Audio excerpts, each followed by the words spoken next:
Hi everyone. Today we will be having the first class of the module Global Finance and Strategy, and I will be your tutor for this particular module. And my name is Daphne Fernando, and I will take you guys through each sessions.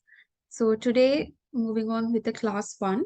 Um, as you can see my screen, we will be starting off today with regards to the module Global Finance and Strategy. So I'm gonna go into the slide share for you guys so you guys can see it more clearly.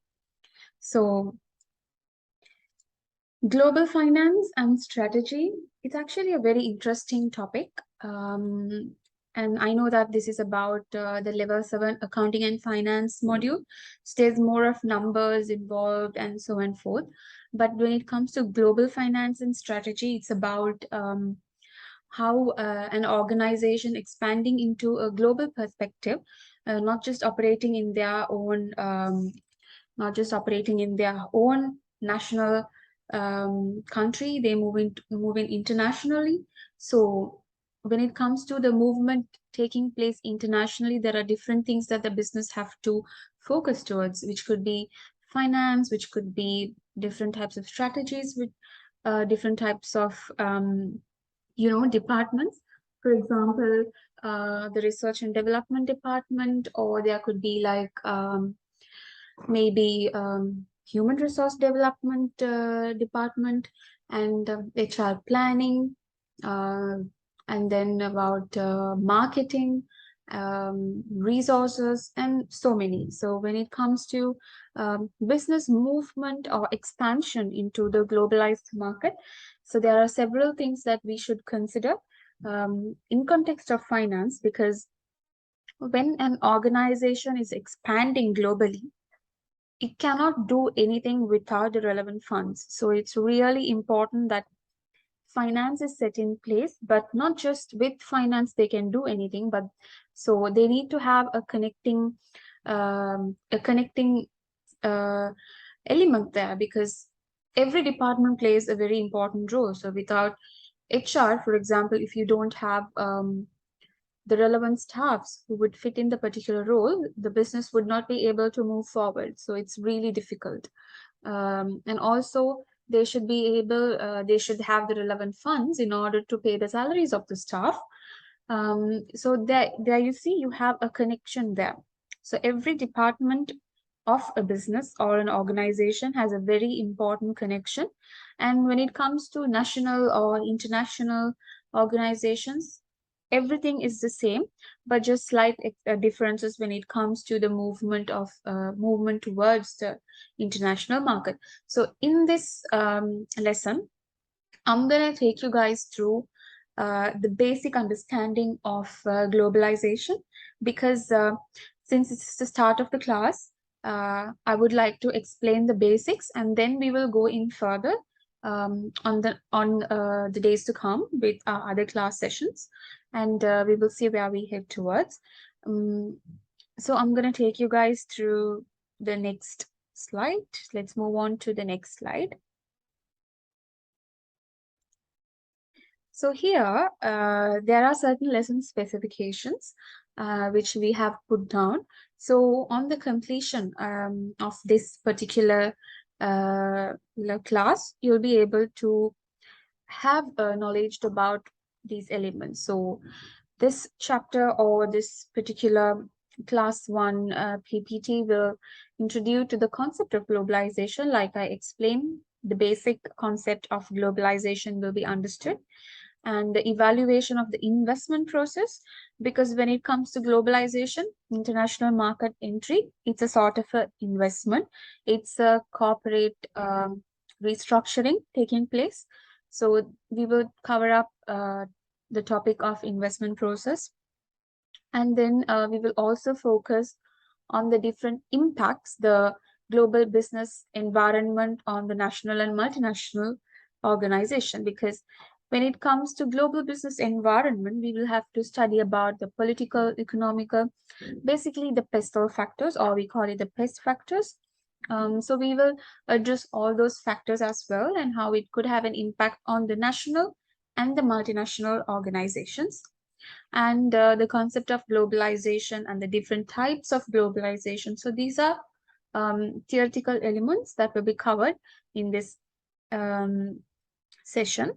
And then you will also be able to identify the affiliation between the concept of globalization and the investment process. That is basically the connection between them.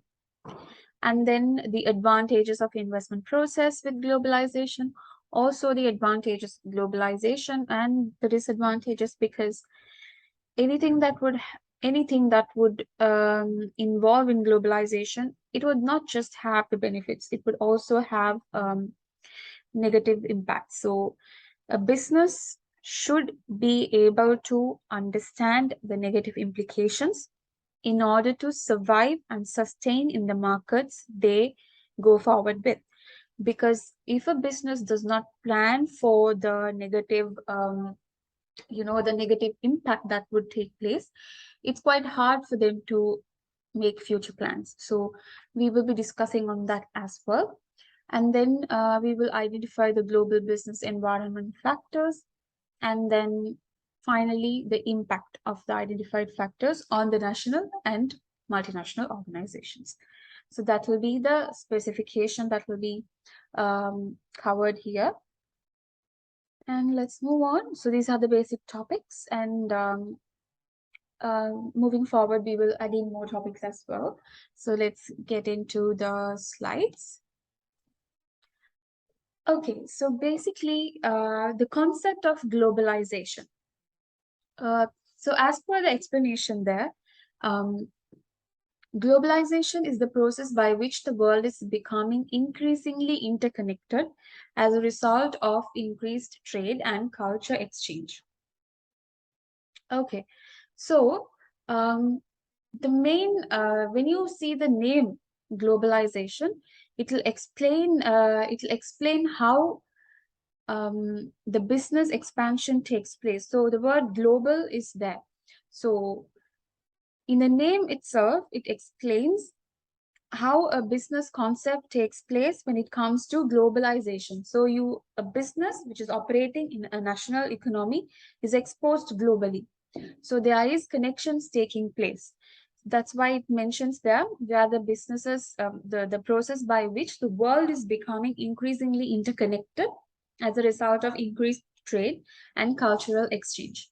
Back in the days where the globalization was not up to the reach, in such days, the connection between the businesses from the national market to the international market was very less. It was very difficult to trade. And there were many scholars who fought for it and who tried so much in making the pathway really easy. So because they fought for it and because they came up with certain, revolutions, now we are able to move in really fast. So the world has become interconnected. So there is no separation involved because of globalization. Also, now, for example, you are in the UK and you want a product that is not available in the UK, but it is maybe available in some other developing country. Maybe you say India or some other countries that's involved. Maybe you wanted to have a product from uh, Italy or something like that. Because of globalization, that has become really possible because the globalization has made businesses to move into other countries and go ahead, understand the different cultures, and henceforth the trade has taken place to boom. So globalization has a very important connection with regards to businesses. In the current, even the small scale businesses, they would want to globalize because there are immense benefits when it comes to globalization, which I will cover in the coming slides. But the importance of globalization is very significant for the businesses to understand in order to apply and in order to experience their benefits. Of course, there are disadvantages, which we will cover. But however, when it comes to disadvantages, the businesses would always come up with solutions, because if not, in the case where they come up with solutions, they cannot survive in the markets. And so that's about the globalization and the importance of globalization. And next thing, globalization is an ongoing process driven by a combination of political, economical, technological, and socio-cultural forces. So when it comes to globalization, they say that it's an ongoing process. Ongoing process meaning it's a combination of political, economical aspect, meaning when it comes to globalization, and when organization, most probably a multinational, when they are moving from their home country to a different host country, they cannot just make the movement. There are several factors a business needs to identify before the movement is done, because in case if the business does not um, understand the different political structures and the economical values they have, the advanced technologies they use in, the different cultural practices the host country contain, if the businesses are not aware of such elements, it is going to be really hard for the organization to survive in the host country, because those elements will not be the same as in the home country. Therefore, it's an ongoing process, it's an ongoing study, it's an everyday study, and it's an everyday look upon these factors for a business to understand where they stand and what they need to do in order to sustain in the markets. So it's very important. For example, why do the multinationals would want to even move into a different why do they even want to globalize? For example, we take a large multinational organization, right? For example, we take Marks and Spencers. Their operations are mainly done like operations, meaning I'm saying about the stitching of the clothes.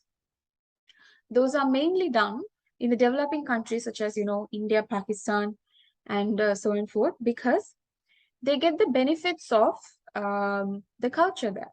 Because when such products are manufactured in, for example, in the UK or any other developed country, they cannot get it at a lower price because the labor cost is really high. But when it comes to moving into a developing country, the labor cost is very less. Because of that, they are reaping the benefits there. So in order to get the labor cost benefit, they are moving in there. So how do they know that there is a benefit when it comes to the costing? Because they know the culture there. According to the political situation there, according to the culture there, according to the way the countries are built, they pay very less wages to the people when compared to the wages paid in the developing country to the people there. So because they have studied the market, they will be able to make a decision, develop a strategy, go in, manufacture the products, get it back to the developed country, and sell it at a lower price. So this is a very simple example that would explain you why there is a constant study needed, why there is a study needed when it comes to the different market, because the study is what explains in what way the market could be used. So that is an ongoing process, and any organization that would want to globalize would need to study the different elements of the different elements of the factors that would have an impact on the globalized organization. And then the process of globalization has been further accelerated by the global expansion of multinational corporations and the worldwide exchange of new developments in science, technology, and in product manufacturing and design. Okay, so this is basically what I explained before. Because there are expansions, it can be the usage of, labor cost as such, but it can also be expansions, access to resources, the the multinational organizations moving from one end to another, from their host home country to the host country, meaning that is because of some sort of an expansion, because that is because that particular benefit or the resource is not made available in their home country, and that is the reason they are moving into a host country in order to experience the benefits. So the concept of globalization, when you talk about globalization, it is more of benefits that you would talk about. But there are also disadvantages, like I've explained before, which we will study in the next slides. So this is the basic idea of globalization and the importance of globalization, the why globalization happens, and so and forth. So having understood this, let's move on to the next slide, guys.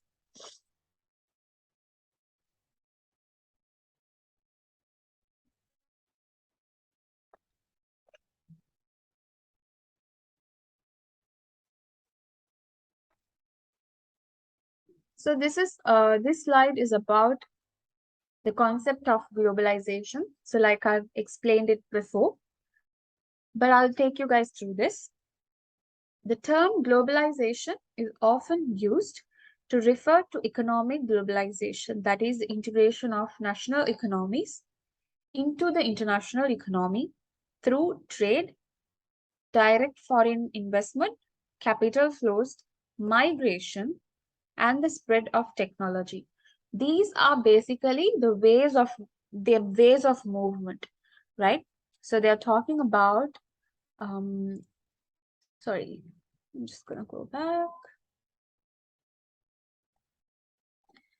They're talking about see direct foreign investments. So there is a direct investment made to the to the foreign economy, maybe in the form of building a factory there. So you are going to move your manufacturing plant there. Capital flows, which is like money inflows, and then migration, mostly educated people moving into a different country, and the spread of technology.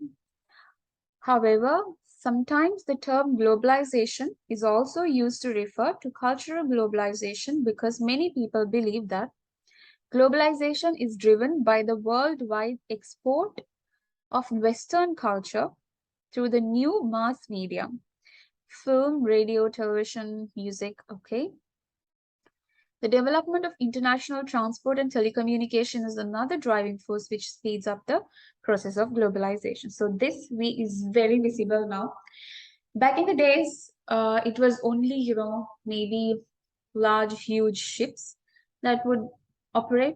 But now we know we have the aircrafts, the aeroplanes, which take us to another destination in few hours. So the communication is fast because we have all of us have smart mobile phones, and the international transport, you don't have to wait for days and days in order to get something from another country because it's just not shipped, but then airplane, it's really fast. So these things has driven globalization at a greater scale. Back in the days, although the revolution, at the start of the revolution, it would have been really hard, but now things have changed and globalization has become like something that will just happen.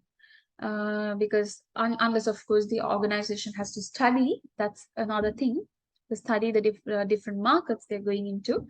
Unless, of course, on that point, globalization is happening in a very speedy manner, I would say, because even now there are so many small scale operations, small scale businesses being operated, and their overall aim, apart from profit making, is to take their brands or their products internationally.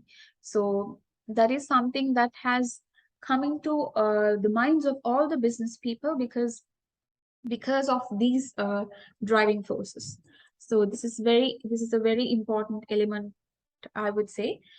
So in this section, we have studied about the forms of globalization, direct foreign direct investments, capital flows, migration taking place, and speed of technology. So the driving forces would be mass communications, telecommunications, the ease in the transport, international transport, and etc. So here we will be looking at the concept of globalization. Okay, so there are different types of globalization as mentioned here: economic globalization, political globalization, social globalization, and environmental globalization. So let's go through one by one. Economic globalization, the increased trade and speed of products between many different countries to stimulate financial growth. Okay, so this is about the economic establishment, right? When you actually understand globalization, you would automatically figure in the benefits, the home country and the host country would get. So economic globalization is one of that. It's the increased trade and spread of products between many different countries to stimulate financial growth. In this case, the home country and the host country both are simultaneously benefited. How it happens is, because of globalization, the home country, either it manufactures in the home country itself, or it moves on to the host country and gets the benefits of low labor cost and so on and forth. There is a trade happening between the countries. So they manufacture, and because of the ease of trade, they are able to trade it to a different country. So the manufacturing, which is, let's take it as the home country itself. So home country manufactures and they trade it to a different country outside. Because of globalization, they are benefiting in terms of financial inflow. The country which produces and sells it outside to another country. So the economic development takes place in terms of financial inflow for the home country. At the same time, the country at which it is sold for, they are benefiting in terms of increased products, because there would have been a time where uh, they were not able to have access to that product, but now they have that access. So in this case, there is economic globalization. There are benefits reaped by both the countries. So that's about economic globalization. The next thing is political globalization, where different governments around the world join together with a specific purpose. For example, it can be for a commonwealth thing, It can be for something that would result in good governance, kind of a thing. We have this economical how do I say, these are like political parties involved, but there are different governments involved and they form like a group. For example, there used to be something called the Brexit before. So what happens is, there are different countries involved in this Brexit. So the countries who are involved in the Brexit, they will benefit in terms of low taxes, or there'll be no taxes, low interest rates, things as such. At the time where a country comes out of the Brexit, they will not have the benefits that they had before while being in Brexit. So this is a classic example where United Kingdom was in Brexit and they came out. So when they came out, they had to face implications such as high prices, and France and Switzerland, all those countries were inside the Brexit. So when United Kingdom came out of that, the people from France, when they wanted to travel to the United Kingdom, they had to apply for a visa. Back then, it wasn't like that. Or even the people who wanted to go to France, it's the same. So, and the education and the people from, the France and other Brexit countries, if they wanted to come to the UK and study, they would have to pay the, not the international fee, but then the national fee. But now, because the country is out of Brexit, it's the other way around. So here, political globalization is where the governments around the world join together with a specific purpose for some betterment. So that is about the political globalization, the combination of governments there. The next thing is social globalization.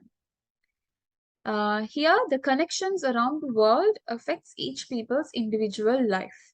Okay, so that is about the socialism.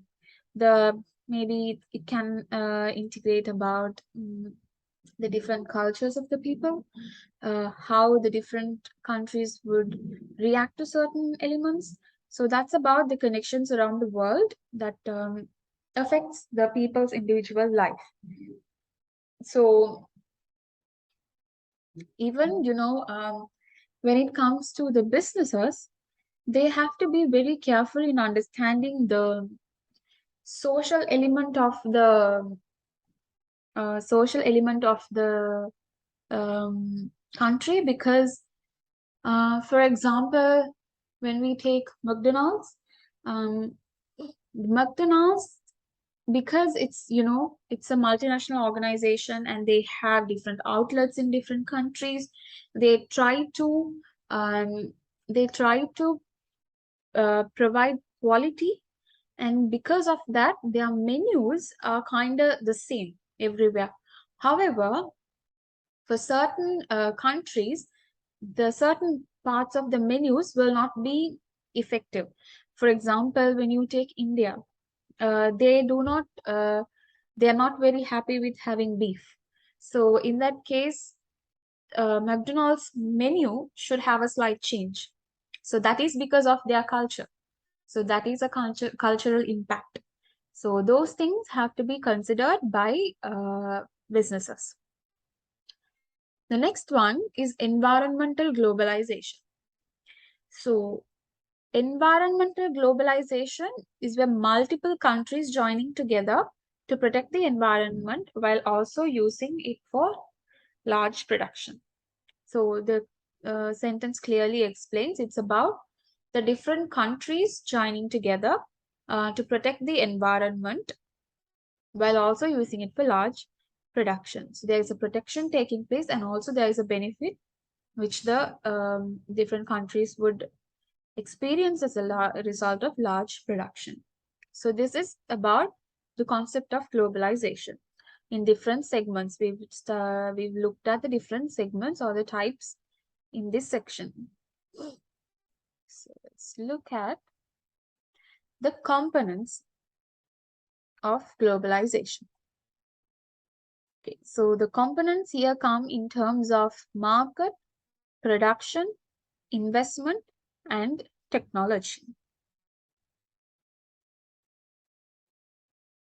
So let's look at that.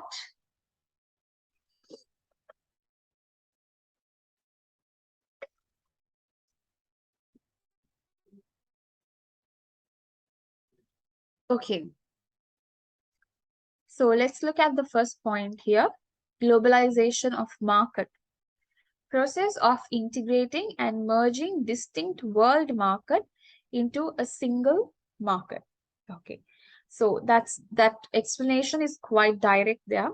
So it's about integrating or merging distinct world market into a single market. Because like I've explained before, back in the days, there would have been situations where you can't afford or you are not reachable to get some sort of a product that's not available in your home country, but it's available abroad. But now, because of globalization, the markets merge and it becomes a single market.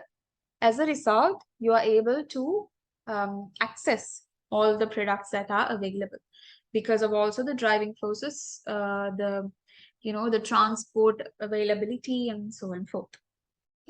The next point here is globalization of production. This refers to the factors that influence the locations of manufacturing facilities that vary from country to country. Okay, so it's about the production element, the manufacturing element I told you. Because the factors differ from one country to another, there's a reason the globalization taking place. From one in their home country, it could be expensive to manufacture, but they can move into their move into a different country where the manufacturing cost will be less, more facilities, ease of access to resources. When those benefits are there, the globalization of production, that concept comes into place. Next is the globalization of investment. Capital investment provided by a global company to any part of the world. Money inflow. Okay. So globalization of investment, it has taken because now you can, from your home country, you can make a payment to an international bank. Back in the days, that was not possible. So here, capital investment provided by a global company to any part of the world. So that is the money inflow, the possibilities of money inflow. Then globalization of technology. Companies which have the latest technologies will buy or acquire distinctive competencies. It will gain advantages of producing high quality products at low cost. Okay, so this is about the expansion of technology. Because of the expansion of technology, there is competency, competitive advantage gained, and globalization has helped it through. So it will gain advantages of producing high quality products at lower cost. So this is one of the concept or the components of globalization. So these are the 4 components of globalization. Concepts and components of globalization are basically theories, guys. So you can actually take up those theories, and when you do your assessments, you can apply those, and you can expand your writings based on that. You can, for example, if you are talking about an example, if you are bringing up an example like I explained you about the manufacturing plant, where it is more beneficial to have a manufacturing plant in a different country compared to the home country, then in that case that will be helpful for you to expand and benefit from globalization, also expand your operations. So this is fine, and let's move on to the next slide. Just give me a minute.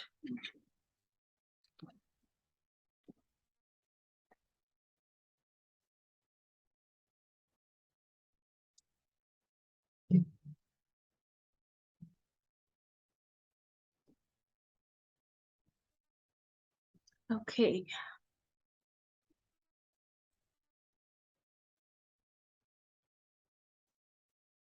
Here comes the main topic, the benefits of globalization.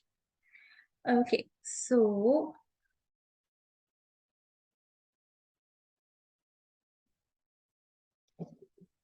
this is actually interesting to like understand the benefits and the negatives or the problems of globalization, because when you study a concept, when you study a topic, it's very important for you to understand.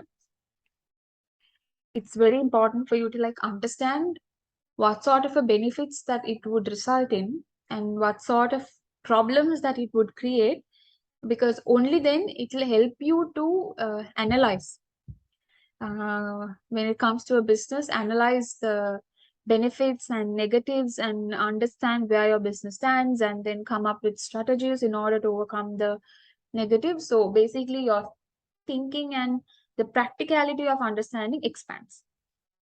Okay, so let's move on to the benefits of globalization. Okay. Give me a few seconds, guys.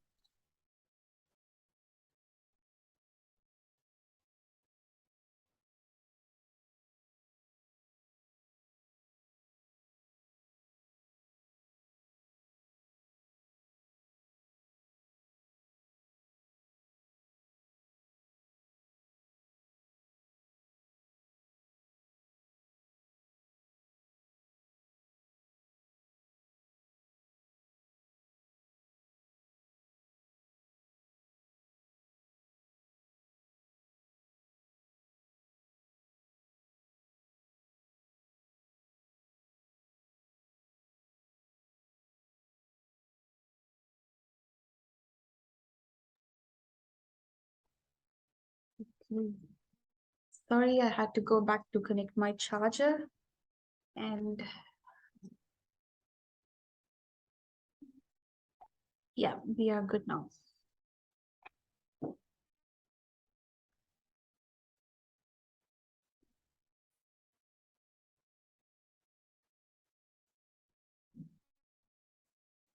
Okay, so let's look at the benefits here. Um, so the first point there is uh, is about solving economic problems. Okay, let me read that for you guys. Globalization moves jobs and capital to places that needs these resources. It gives rich countries access to lower cost resources and labor, and poor countries access to jobs and investment funds they need for development. Okay, that's great. So here, like I explained before about the countries moving into a different country, I'm sorry, companies moving into a different country where they could benefit from low cost labor and so on and forth. But see how it benefits them. Now it's actually benefiting both the economies here. Here, the it mostly happens between developed and developing country. So just to make it easy for you guys, so the developed country moves into the developing country in order to experience the low cost of labor, the human resources, and as a result, what happens is you are stepping into a developing country, and you are opening up so much of job opportunities there. So when it comes to the opening of job opportunities, what happens is the income earned by the people increases. This eventually expands the equality among the people and drops down the inequality. So there are two good things happening here. First thing is that the home country is benefiting from whatever they've planned for strategically. Low labor cost, production cost is less, so that's a benefit for them. And the developing country, which is the host country, uh, which is they are benefiting in terms of increased job market, the income earned by the people increases, inequalities reduces, and then the economical situation of the people expands. So this is something that's very good when compared to when we look at the home and host country, because sometimes there are situations where the developing countries do not benefit much. When we talk about the negatives, we will actually look into all those elements. But when it comes to the benefits, this is a very good element factor where the economic problem of the developing country is solved, as well as the developed nation, because they are experiencing low labor cost. Okay.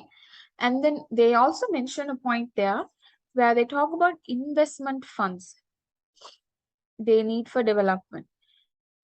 It's like this: for a developing country, it's very important that the people in the country are, are they have the relevant earning power. If in case in the developing country the people are unemployed and they don't have the relevant income, that would actually affect the government will be actually affected, because they have to provide the funds. They because the government can't develop the infrastructure, they cannot have manufacturing plants, they cannot do the trade, and that is why there is poverty and so and forth. So when such investment funds come in, it would actually benefit the government, and it would also enhance the infrastructure of the economy, because there are a lot of factories and manufacturing plants coming into the country.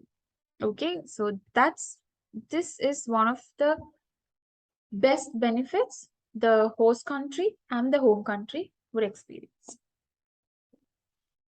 The next thing is promotion of free trade. Okay, let's look at that. Globalization puts pressure on nations to reduce tariffs, subsidies, and other barriers to trade. Okay. This consequently promotes economic growth, creates jobs, makes companies more competitive, and lowers price for consumers. Okay, that is benefits that they are explaining as a result of the free trade taking place. Okay, because what happens with globalization is that globalization, they're saying that globalization puts pressure on nations to reduce tariff subsidies and other barriers to free trade. Okay, because there's a two-way thing. When it comes to, we always take it between developed and developing nations. Developing nations, what they would do is they want to attract, they have everything, but they do not have the relevant funds. That's their main problem. The developing nation will have the required resources when it comes to maybe, natural resources or human capital resources that's they're available, climate, culture, everything is good. The financial element is what is really important. They want to attract people. Because of that, what they would do is reduce tariffs. Tariffs are the taxes charged. So they would reduce the tariffs, subsidies, and then other barriers to free trade, quotas, etc. All of that. Uh, Money inflow, foreign currency inflow. So the developing nations would actually slow down the regulation in order to attract foreign direct investments. Because one of the, apart from, labor cost, one of the other very important elements that organization would actually look at is the taxes charged. Because any organization, even if you have an organization and you want to expand, you don't want to pay everything out as taxes, right? You want to have profits. You do so much of hard work, time spent, so forth, money put in, all of that. You actually don't want all your money to just go as taxes, isn't it? So that's the same thing happens here. So businesses, they would actually look at a country. Okay, this country has low regulations, no much complication, no high taxes charged. Whatever you earn doesn't just go in, go on to taxes. They get attracted and they move all the operations there because it's cost effective for them. Why would they stay in a country where they earn so much and but then pay all of it for taxations? You wouldn't do that. No one would like to. So what would the developing economies do is they would ease the regulations. They would charge lower taxes. They would say, okay, our tax rates are less. You can bring in more items. Quotas are properly done for you guys. So you guys can come in, and that would attract them. So promoting free trade.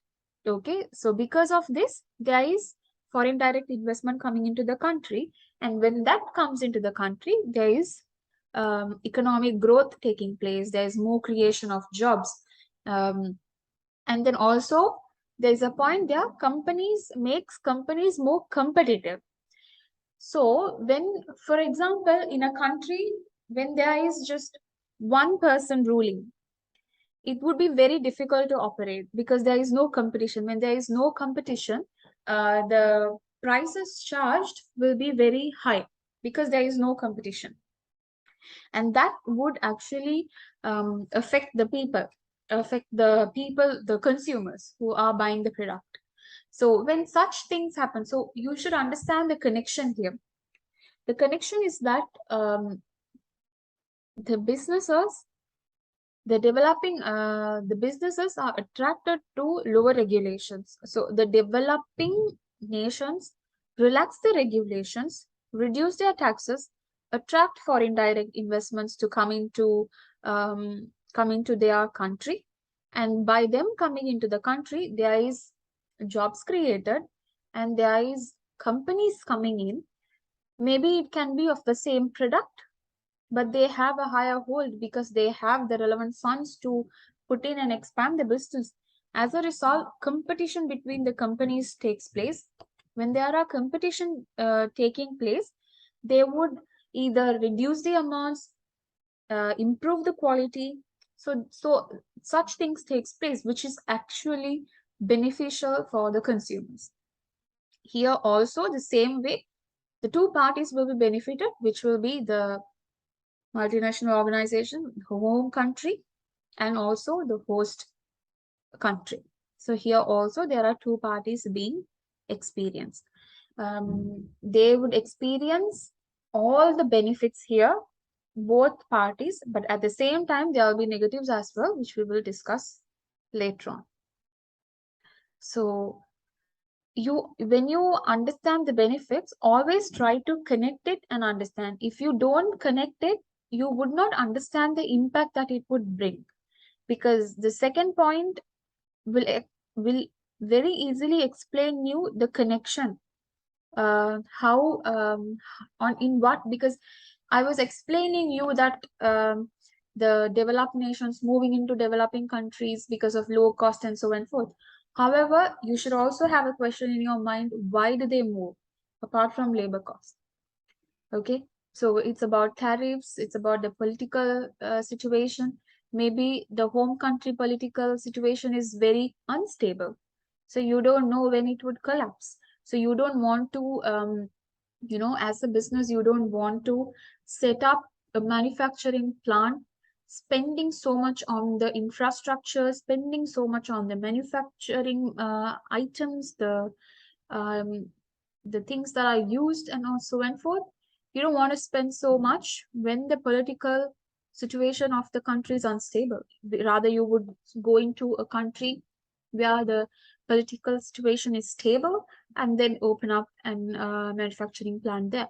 So there are several reasons. Okay, so these are few benefits. And then the third one spurs economic development. Okay, so first point, second point I've explained will actually explain you how the economic development would take place. Like I explained you, when companies come in, there is income created, inequalities reduced, infrastructure development take place, and so on and forth. So that would automatically improve the economic development. There is foreign investments coming in, the living standards of the people increase because they earn now.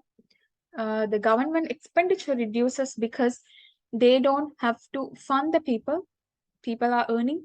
So because of that, the economy develops. Okay. And then, so I will read again that for you guys too, just because I'm reading everything so that it makes it more clearer. Theoretically, globalization gives poorer countries access to foreign capital and technology they would not otherwise have, because it's impossible for a developing country just expand like this. It's not possible. So it's very important that the developed country comes into, as in terms of foreign capital, foreign direct investments, and that's when the technology and the expansions takes place. Foreign investment can result in an improved standard of living of the citizens of those nations. Here it's just a sentence, but when you explain, when you understand, you have to understand the connecting figures there. So how does the standard of living of the people increase? Because they are employed. How does the employment take place there? Because of foreign direct investments coming into place. Okay, so that's the connecting figure there. So you need to understand each and every connection. Okay, the next point encourages positive trends in human rights and the environment. Okay. Advocates of globalization point to improved attention to human rights on a global scale and a shared understanding of the impact of people and the production on the environment. Okay, it's basically about the employment elements, child labor, and pollution cost in the environment. So they're saying that the globalization would encourage the positive trends, because maybe in a developing country they don't know how to treat the environment. Everything is so dirty, not properly maintained, and so on and forth. But when it comes to uh, when it comes to globalization, because they know how the different markets react, and how also when it comes to labor, how what sort of rules and regulations are put in place when you are employed, when you employ someone. Because of globalization, the different nations understand what is right and wrong and can act accordingly. So that is what they are explaining here. So it can enhance the positive trends in human rights and the environment, in the management of labor and the environment. Because majority of the cases, right, people going, not people, the businesses moving into developing countries when it comes to, to experience labor cost, lower labor cost. There are problems taking the in terms of using child labor, because they don't have to pay them higher amounts. There are things happening. Of course, there are variety of case studies out there where you can read and understand. But to some extent, because of globalization, also the political globalization we studied, I mean, we looked at before on one of the components, all of this will provide certain knowledge to the businesses and to the general people in order to understand the positive trends in human rights, in terms of the environment, and so on and forth. So everything has a connection, and it would, although it creates a negative implication, because of the wide knowledge scope that's available, because of globalization, it could be, the negative implication could be limited. Okay. And then finally, promotes shared cultural understanding. Advocates view the increased ability to travel and experience new cultures as a positive part of globalization and can contribute to international cooperation and peace. Okay, so because of globalization, because of the different trends that's going on, also, the telecommunication, the mass media, social media, everyone has access to it, right? You living in the UK, or you living in maybe, India, what sort of a culture is in the UK, or what sort of a culture is in maybe, Switzerland, the different cultures, the different religious stuff.